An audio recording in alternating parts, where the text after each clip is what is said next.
Thank you for stopping by to listen to my dad, Larry Witcher, otherwise known as the Professor of Useless Knowledge. I hope you enjoy it. Okay, here he comes. Here comes the professor. Let's get the frost report for the city of Monroe down there. How was the frost this morning? Well, we had a killing on our street Saturday night. A killing? Yeah, Mr. White killed Miss Green. Oh. Surely did. There's a lot of them being killed.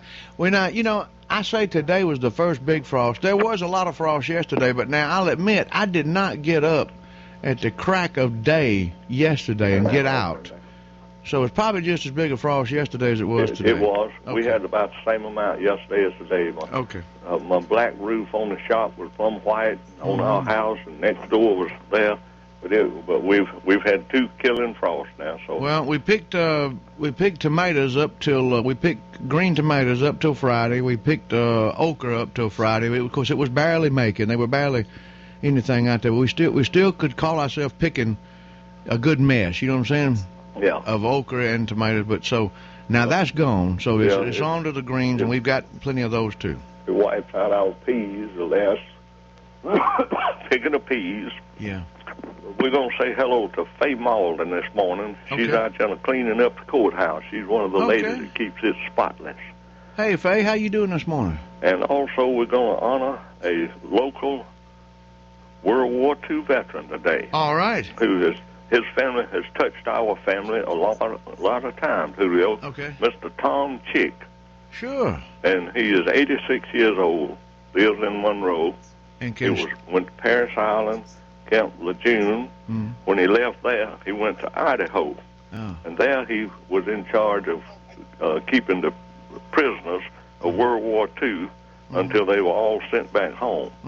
Now, you probably didn't even know we had World War II prisoners in the United States. No, I didn't. Well, we did. There was a total of 686 camps scattered throughout the United States, most of them in the southern areas, because it was cheaper to heat there.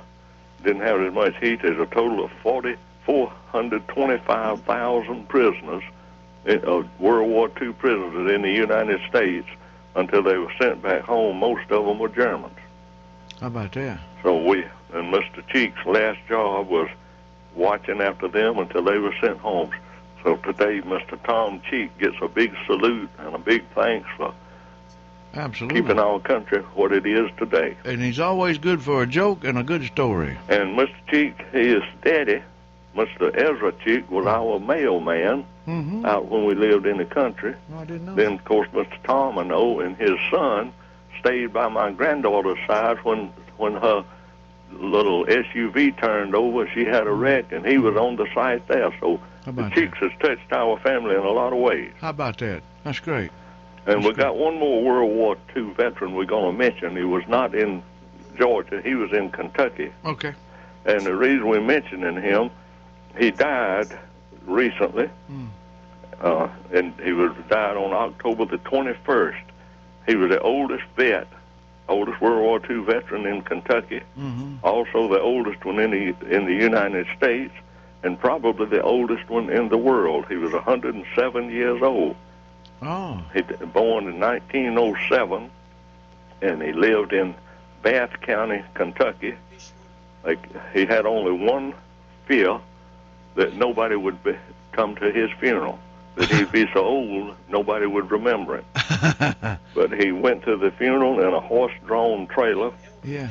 His family, his friends, his military people turned out, and folks that didn't even know him turned out. He died for falling and breaking his hip and died with pneumonia. But that's the oldest vet that we know of in World War II. But Mr. Tom Cheek is our local vet that we salute today. And okay, then. Thank you, Mr. Know-It-All. Well, let me leave you with this one. Okay. All right. Since you are halfway along a mechanic, have you ever noticed that every time you start working on your car, your truck, or your lawnmower, and you get your hands real greasy, why does your nose itch?